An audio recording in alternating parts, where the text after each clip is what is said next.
Hello, everyone. This is Doug and Don. Hey, how you doing? Don and I were talking the other day about change and actually the things that we need to do in order to be successful. And we have 7 principles, but the first one that we were talking about is that we have to take ownership. The buck stops here. We have to be responsible for ourselves. And the key of the conversation we were having is really, what does it take to succeed? What does it take to make the changes so you can succeed? Because we want everybody to succeed. We want everybody to have a difference in their life. And that was the very conversation. Do you remember the conversation? I remember it very well because I was in a pleasant mood that day. Spot on. Yeah. Well, I've seen you in better moods. In better but moods. I've seen you in worse. So, life was happening to you. I mean, there was a lot of stuff coming your way, and it was interesting because even though you were dealing with a lot of stress in that moment, it resonated with me that, yeah, we've talked about stuff, we've done a lot of trainings, but man, we really need to dig into the meat and potatoes of this. How do you really implement these things? Because we can talk all day, well, you need to do this and this and this, but how do you do it? Right. The main conversation we're having is, okay, everybody has crap, right? Oh, yeah. So yeah. Hope you'll excuse my language, but everybody has garbage. I think we need to call it what it is. Yeah, it's crap. It's garbage. Let's call it what it is. Yeah. Because really, that's what it is. Yeah. And so I'm going through this, and I'm thinking, I have all these principles and stuff. Now I really want to know how to change. I really want to know how to succeed. I want to do step 1 to get this started. And it's time to talk about the hard things. It's time to talk about the difficult things, right? Right. And we just don't, it's hard sometimes making your house payment, maintaining your job, maintaining your home, maintaining your relationships, maintaining all the stuff that you have going along, and then take it to the next level. I mean, it's sometimes that next level is just like, do I really want that? Well, yeah, because if I take an inch step back, I'm going to fall off and go to the lower level. Right. Yeah. And that's a bunch of bull. Yeah. It kind of ticks me off once in a while. Yeah. Well, and you spend enough time there. I don't really need to spend more. I already know I don't like it. Exactly. So I don't need to step back. So really, the conversation that we were having is, how do you maintain where you're at? Because life's going to happen to us. I mean, I love the Rocky movie, and we've talked about this before, where he's talking to his son, and his son's, throwing all this crap on him of, everything bad in his life is because he's living in his dad's shadow, and his dad says, bull crap. Mm-hmm. It's yours. Own it. Yeah. Life will beat you to your knees. It's not about taking a hit. It's how hard you can take the hit, how hard, and still get up and keep moving forward. Yeah, I love that part of the show. I do too, and I just totally murdered trying to quote that. But you know what? No, Adrian. Exactly. I think it goes like, it's not about how hard you can get hit. It's about I messed up. Adrian. Yo, Adrian. Yeah, it's because life does hit hard. Yeah. Life can bring you to your knees, and it will keep you there if you let it. Yeah. And that's the Rocky quote. That's the Rocky quote right there. Want to give credit where credit's due. Yo, Adrian. Yeah, it does. I mean, everybody gets, life kicks us in the gut, now and then, and sometimes it seems like it's every day. Mm-hmm. And when everything's piling up on top of you, and you're feeling the pressure. How do you maintain that attitude? How do you maintain that state of mind so that you can stay at least where you're at and not go back and have to regain that ground and get yourself to where you are still moving forward? Yeah, because in the mentoring, 2 areas really stand out when people come to me for mentoring. It's either a relationship issue, mm-hmm. or it's a money issue. Yes. And that's what I found out. So the relationship issue is typically one of them has a problem with pornography. They have a problem because they've stepped out on their honey or whatever the issue is. The relationship issue is in critical meltdown. Right. And that's when, for some reason, when I get to see them. Yeah. Funny how that works, isn't it? I know it. I'm going to lose my marriage because, I've been looking at pornography for 20 years. And, they just don't quite see the correlation. Right. Or, I've had googly eyes at another person, and now my spouse or whatever is having a hard time with it. Well, from the outset, from somebody looking in, you go like, yeah, no kidding, Sherlock. Yeah. No wonder you're having a hard time, right? I wonder why. Yeah. But what happens though is in that moment that they really can't see. They can't see the answer, and they're feeling the pressure. They don't want to lose their spouse. They don't want to have a bad relationship. They don't want to go through a divorce, and so they are looking for the answer. Another one that comes quite a bit is I just want to add to that before you go to the next one. Okay. So make a mental note of what mental you're note. Yeah. going to talk about. You're exactly right. Sometimes you just can't see it. I remember I was mentored by a person, and for some money issues, because I have money issues. I've had money issues as far as not that I overspend or anything like that, but thinking, because of how we grew up and the circumstances, that every dollar I get, I need to just hold on to it tight, because if I let this go, I may not have money. So anyway, I'm dealing with these money issues with this guy that was mentoring me, and he was asking me questions, and I had no idea what the answer was. Mm-hmm. And finally I said, look, as my mentor, I don't know. So as my mentor, please walk me through this. And so he walked me through the steps of how to recognize the money issue that I was dealing with, how to deal with it, and why I needed to deal with it. And I did that, and as you well know, it was a complete life-changing moment for me in dealing with my money issues. Now I'm able to deal with it. Now I have I wouldn't say it's 100% healthy, but I have a lot more healthy relationship with money than what it used to be. Well, and that's because, which is the principle we're talking about today. Step number one of being able to change and really have success in your life, regardless of what success is. We're not here to define success for somebody. Success it's across the board. Yeah. Maybe it's health, maybe it's income, maybe it's relationship. Success, it's a very... most people get tunnel vision that success means more income or high income or whatever. And right. That's just not the case. Yeah, it isn't. It could be for somebody. I mean, obviously, we'd all like to have more income and more money. But some people would like to have a healthy relationship again with their spouse or significant other or whatever, or just like to have a friend. Right.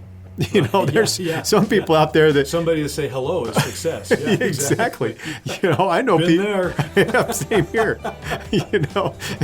Wonder why people scowl at me. Oh, it's because I'm scowling at them first. Right. So yeah, we have to define success. You have to understand or have an idea of the direction you want to go. Yeah. And so we're kind of like saying, okay, this is point one, but you already have an idea of what maybe your goal is or the direction you're headed, or, life's kind of stinky right now and I want to get the stink out of it. So that's kind of where we're at. So what I was going to say is, it seems to me the people that come and do one-on-one mentoring are usually in the relationship area or the financial area. Mm-hmm. And so, but they just don't see it. They don't understand the change.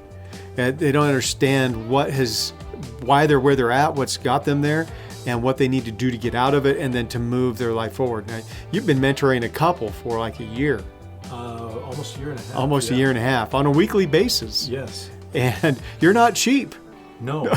and $150 an hour. Yeah. And that's a discount. Yeah. So here they are for a year and a half.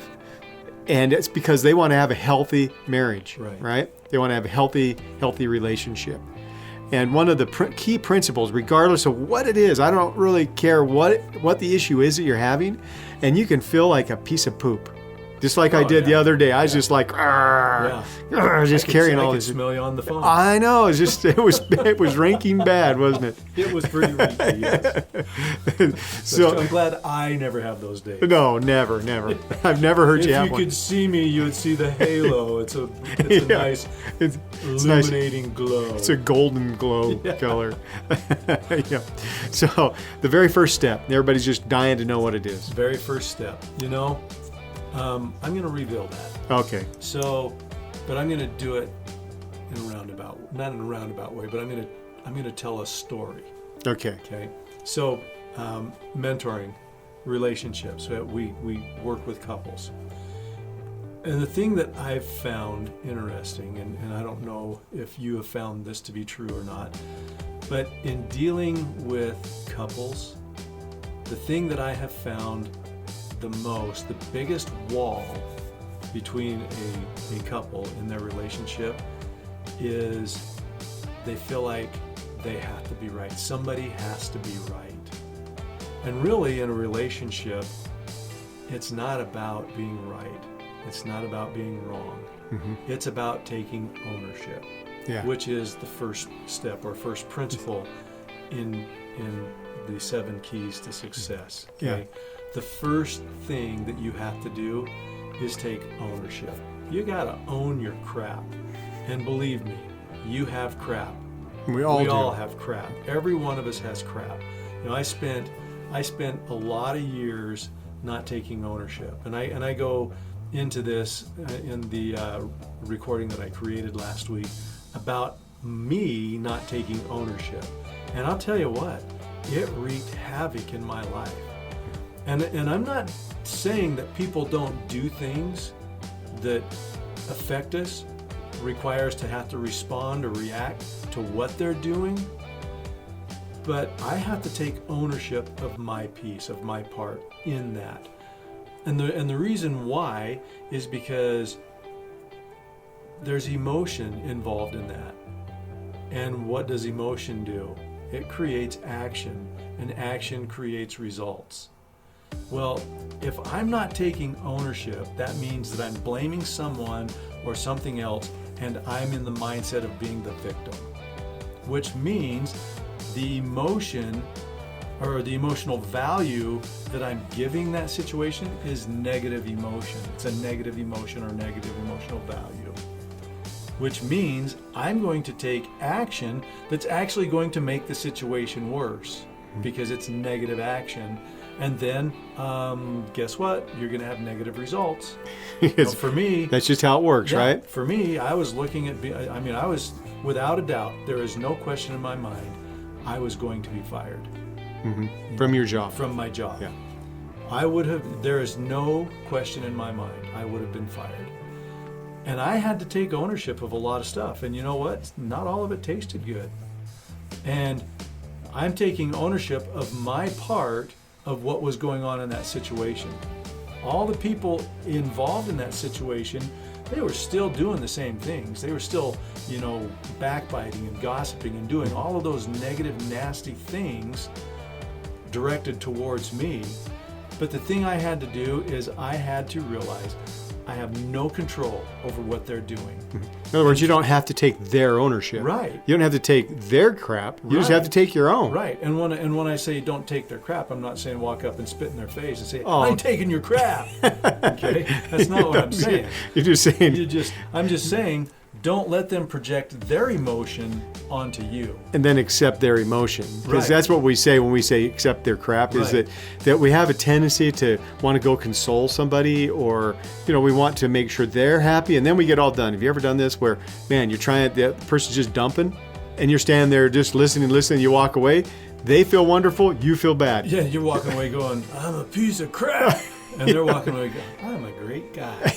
Yeah, right? Because you take on their emotional value of the situation. And the reason that it doesn't work, the reason you feel like crap, is because it's their emotion. And I'm not designed to be able to deal with your emotion. It's your emotion. I can't deal with it. And also, as human beings, we are programmed to fix things. Our mind looks for solutions. Our mind looks for a way to solve problems. Mm-hmm. But because it's not my emotion, even though their emotion might be anger, it's their emotion. It's their anger. Yeah. It's their anger. And so I'm trying to resolve their emotion, trying to find the solution, and I can't. And so then I become frustrated. Mm-hmm. I become, I feel rejected, whatever it is. And then I just perpetuate that into my life. Right. So an example of that, I had an employee that worked for me, and this person would take on one of her coworkers' problems. So her coworker would, just like you said, dump on her, and then she would try and fix it. So she's trying to solve it, and she ended up in trouble, being wrote up, and all this stuff. And I talked to her about it. I said, look, you can't do this, and this is why. Because when you take that emotion as if it's yours, you take everything else, the good, the bad, and the ugly. Yeah. And it was an opportunity for her to really understand that at that point in time. So we can't do it. Yeah. So right here, you understand that you take on your stuff and that's it. Right. Let everybody else keep their emotional value. Right. It doesn't mean you can't talk to people. It just means if they start to rag and vent and all this other stuff on their bad stuff, you just have to just kind of like put up a wall. A wall You and just and it's not mine. You be empathetic, but you just let them keep their stuff. Right. For me, I've been we've been doing this for quite a while now. For me, somebody can do that, and I can just put the wall up, and it's not mine. Yeah. And the best way to make sure that you don't take their garbage is to, when they're done, respond with a question like, okay, so what are you going to do about that? Yeah. So that puts that back on Right, them. So they have to accept it all back. Exactly. So we're not going to talk about this right this second, but the next topic, something they could look up on our website. We'll create a CD on this over the next few weeks so they can look for it. And, they can get it for like $9.97, $14.97. And that will be how to get rid of your negative emotion. Because tonight we're talking about taking ownership. Already have one. Yeah. Great. Already have the recording of how to get rid of your stuff. Yeah. How to live in this world. You're surrounded by negative. Right. But yet it doesn't affect you. Yeah. It's called Swimming with Piranhas. Exactly. It's out on our website, Yeah. my3points.com. They can go get it. Go ahead and get the recording. Yeah. And it's a download. They'll have to have a free membership, and then it shows up in their membership area, and they can listen to it as much as they want when they purchase that. Right. Okay, so $9.97. So it's super recording. Oh yeah, and it's well, basically, I go into detail about my situation that I was in. It's my story and what I did to make change so that I didn't get fired. Yeah, exactly. Well, I want to make another one where we talk about write and burn and actually how to really get rid of that the negative, because we're talking about ownership. So so let's use you as an example, if you don't mind. I am a great example. You are a great example. For good and bad. But you took ownership. In that situation, you took ownership. It said, this is what I own. This is my part in the whole process. Therefore, I have this. And then once you have ownership, now you need to start getting rid of all that negative junk inside, right? So we're going to create a CD on specifically how to get rid of that negative junk. Right. So how to purge it out. How to purge it out, how to clean it out, how to, get it out. So it's like washing a pan. Yep. You cook in it. If you want to use it again, you got to clean it up. Got to clean it up. Yep. So the next step in that is you took ownership of that so that you could be empowered to make the change. It's interesting once you take the ownership, how much power that gives you so you can actually start to make change. Oh, yeah. So you did a little self-evaluation and said, man, I've been stinking it up for a while. And I have this mess here. And then you said, okay, now I need to change it. I need to fix this somehow. Step one that you did with this is you just started to pretend. Yeah. So tell us how you just started pretending. Well, I knew I needed to change. I mean, when your boss calls you into his office and you're at a director level position and he says, would you like to be the janitor? Well, I might be a little overqualified. Let me think. That's going to take me far.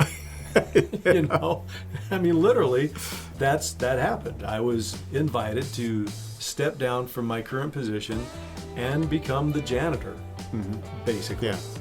And so it was pretty clear that things needed to change, and that if I didn't make the change, someone else would. And I've always said, you've heard me say this 100 times, I've always said, if you don't police yourself, someone else will. Exactly. In fact, what I was going to say is, because we're discussing the hard points, right? Right. Life is crap sometimes. Bottom line, life gets tough. You can be on top of the world and be down in the pig poop the next minute. Yeah.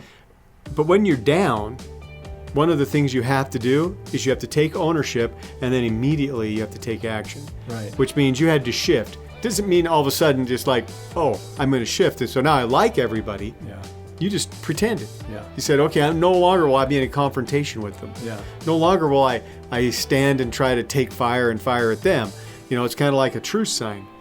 So the war wasn't really over. You just stopped firing and said, I'm not doing that anymore. Yeah. And so you started taking ownership, and that's what's going to have everybody has to do. If your life sucks right now, then you need to look around and say, okay, maybe I have to pretend for a while. Well, the first thing is do an evaluation. Mm-hmm. You have to take ownership. You have to identify your area of ownership, because if you don't, you will not do the step 2. Right. You won't do it, which is get training, gain wisdom. Right. You won't do it if you aren't taking ownership. You're going to refuse to do step 2, Yep. because that guy is just, he's successful just because God loves him more than me, or his dad, or some, his uncle, or his neighbor's friend or whatever gave him all the breaks. Yeah. Well, that's bullcrap. It's true. Some people, they inherit something or whatever. But there's still work behind it, and if they don't do the work, it's not going to fit. They're not going to succeed. Right, exactly. And so you have to take ownership. Right. That is absolutely the very first step. If you don't do it, you won't do any of the other 2.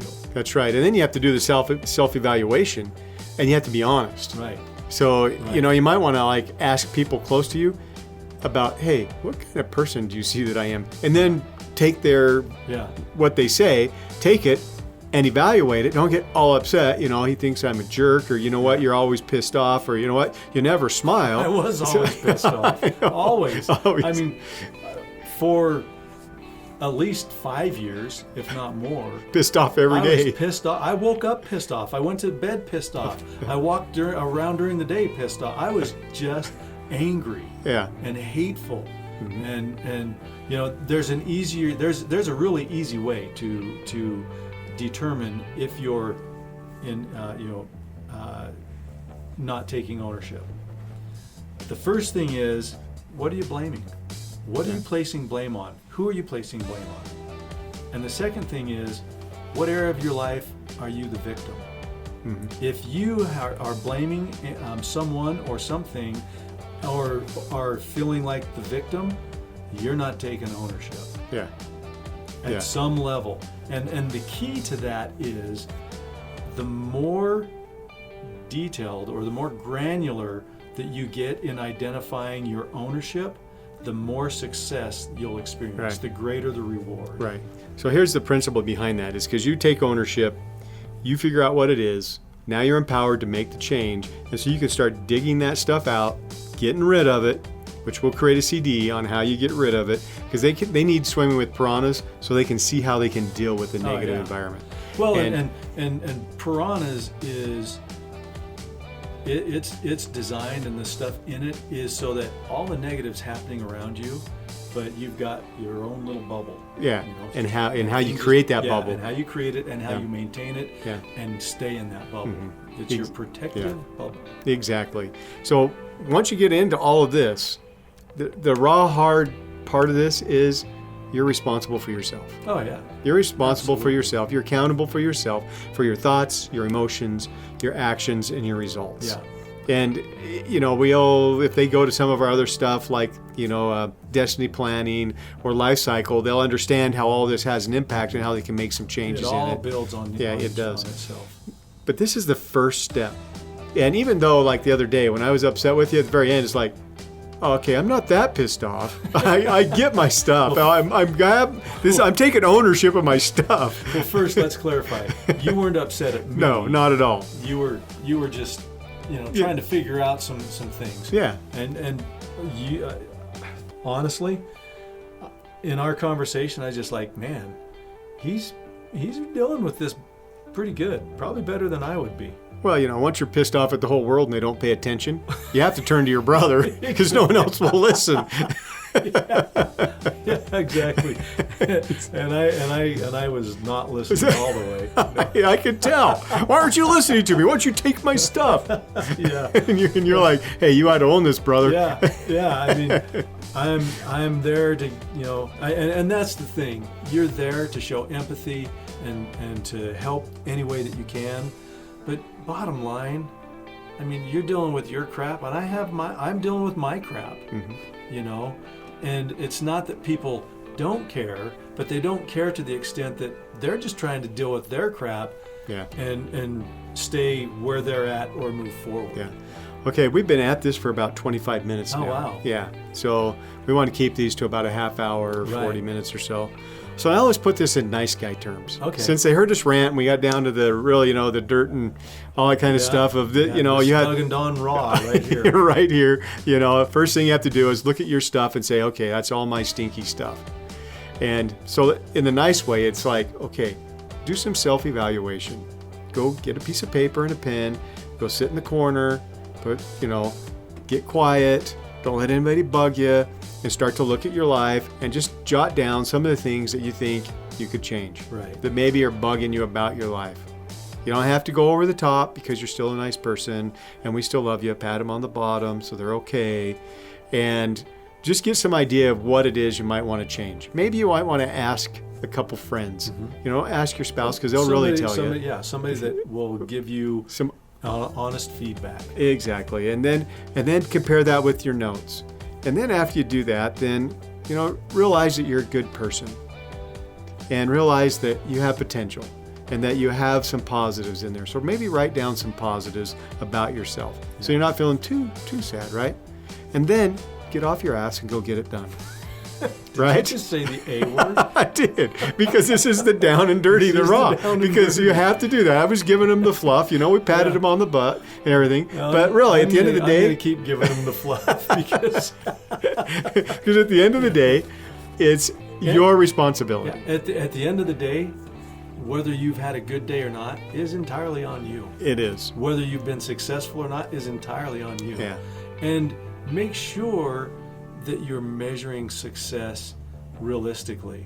I mean, literally. Sometimes a successful day is I brushed my teeth. I mean, really.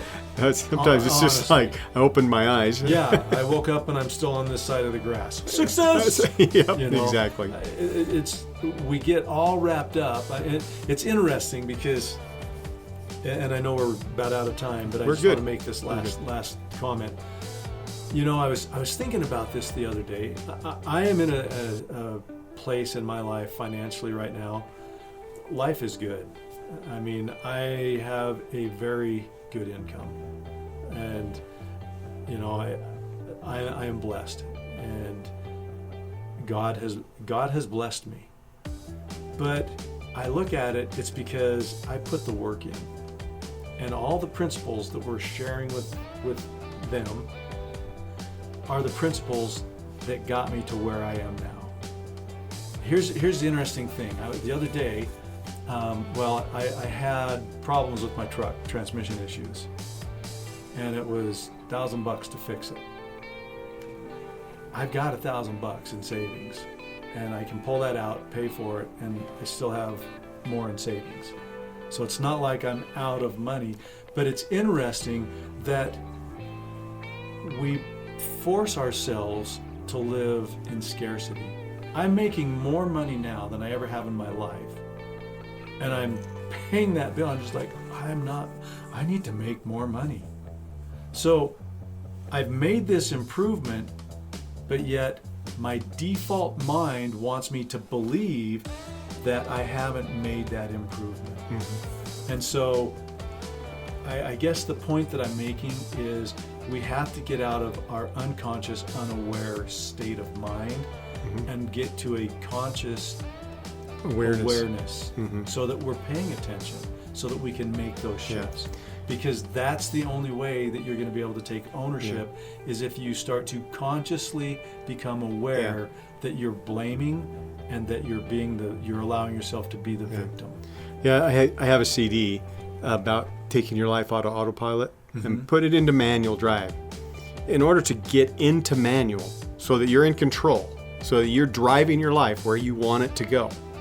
Whatever that destination is, you have to put it in manual, which means you have to become aware. Because if you're not aware, where are you going to drive to, right? Right. If Right. you put it in drive and press on the gas pedal of a car and you don't know where the road's going, who knows where you're going to go? And so basically what you're saying is you became aware that this is what I want, this is the direction I want to go, and I'm the one that's going to have to get me there. Right. Nobody else is going to get me there. Right. And so basically over the period of years, you made the changes to get where you wanted to go. Right. So I encourage people to go listen to that CD. Take yourself out of manual or out of autopilot, put yourself in manual, become aware. What CD is that? Tell them which one it is. I just did. No, but once you told them you made a CD, what's the name of it so they can go to the website? Oh, get out of autopilot. Oh, okay. Okay. Sorry, folks. We're brothers. I just did. What are you talking about? Well, we have fun doing this. We do. And we do. so really, if we get right down to it, number one, look at your problems. And I would say, hey, be Own happy. your problems. Yeah, own your problems. And I would probably say, hey, be happy. But when I'm in that situation, I'm not happy. So I'm not even going to tell them be happy. But I'm going to tell them, own your problem. I can be all pissed off at the world and I can be pissed off at the situation. But guess what? I do know one thing. It's my choices, my decisions. Everything that I've decided up to this point has me doing exactly what I'm doing right now. So I own it. And, some things are happening, things are changing, and things are taking place that I'm really grateful for, because it's been a 5-year process to get through it. But I owned it. Almost a year ago, said, you know what, this is going to change. It's going to change now. Yeah. And started to own the stuff. And it's amazing how fast it will change just when you own it, so you can empower yourself that you know what to change. You can take yourself out of autopilot, put yourself in manual and say, that area of my life, it's changing. Yeah. And it's changing now. Yeah. And well, when you take ownership, the reason that it starts to change is because you're now dealing with that emotion differently. And we all know if you want different results, you have to do things differently. So owning it means that now I'm taking that emotion, I'm dealing with it in a different way, so I'm going to have different actions that I take, which are going to create different results. Yeah. Okay. In a minute, I'm going to have you give the final piece of advice on this. I'm going to give you a minute to think about I it. just did. Well, but I'm going to give you a second chance. Wow. Lucky Yeah, me. Woo, over the top. So when people go to our website, they're going to need to have a free membership area. There's 2 membership areas, a free one and a paid 3 Points Academy. They're welcome to buy the 3 Points Academy. It's $9.97 a month. It gives them full access to other areas and other trainings. But what we're encouraging people to do is go to our website, get a free one, and then when you get Swimming with Piranhas, or you take your life off of autopilot, or if you get Life Cycle or Destiny Planning, you can watch them all there, and you have unlimited access to them, and it's always there, and so you have the ability to listen to them whenever you want. So we're encouraging people to do that. We're encouraging you to do that. If you're listening to this, go do it. Go get a membership. It'll be well worth your time. We've been talking about just, really getting down to the raw nitty-gritty of what it takes to change your life, to be successful, to move your life forward to the next level, to the next step, whatever it might be. And I've been talking with my brother Don, because he created a CD about owning your stuff, owning your own stuff. And it's brand new, so you need to go get it, need to check it out. If you've liked what you've heard between the two of us as we've bantered back and forth, you're really going to like this deeper dive that he created. It's about 45 minutes long, and it really gets into the details and the things that you're going to need to know in order to take ownership of your stuff so you can be empowered and move your life forward. So, we're near the end. What's the last piece of advice? The last piece of advice. First, little disclaimer. We understand that our website probably isn't the easiest to navigate at this point. Or the prettiest. Or the prettiest. And we're working on that. Some things are out of our control. We're taking ownership of that. But go out, sign up for a free membership, and once you do that and you log in, then at the top you'll see a new tab when you log in that says free products, I believe, something like that. And you have to click on that. We're working on getting that changed so it's a little more user-friendly and intuitive. With the paid membership, we would highly encourage you to get that. But again, be patient with us as we work through the issues on our website. This is like the third company we've hired to try and do our website. That's our pain point right now. But things function and they work. It will get prettier. It will get easier. So just bear with us on that. So my final thoughts on this would be, take ownership, plain and simple. If you are blaming or if you are feeling like the victim, then dissect the situation. Look at the situation and look at it objectively. What part, say for example, you have a disagreement with your spouse or significant other. Don't take ownership with the expectation that when you apologize, they're going to apologize, or that they are going to own what is theirs to own as you take ownership. And you need to apologize in those situations, because that's going to help you to deal with the emotion that's there as you take ownership. And again, this is just a refresher. In those moments, stop worrying about who's right and who's wrong. That's really the biggest problem. When we try to do things under the premise of who's right or that we're right, or when we're blaming, it's typically because we're trying to justify our own bad behavior. So don't do it. Take ownership. Do the things that you need to do so that you can work through the emotion of the situation. And as you take ownership of that, you'll be able to let it go. And over time, as you do this and you create your ability to be consciously aware of what's going on around you and in your life and in the situations you're in, your life will get better. It will become easier, and you'll recognize quicker and faster when you're not taking ownership, and so you can make your adjustments on the fly. Excellent. That would be my parting words. Excellent. Now, you've heard it from somebody who has absolutely put this principle to use and to work in his life.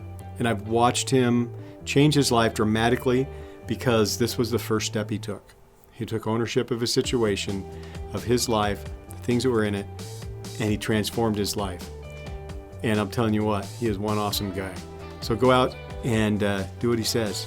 And until we talk to you again, live holy, live fully, live joyfully.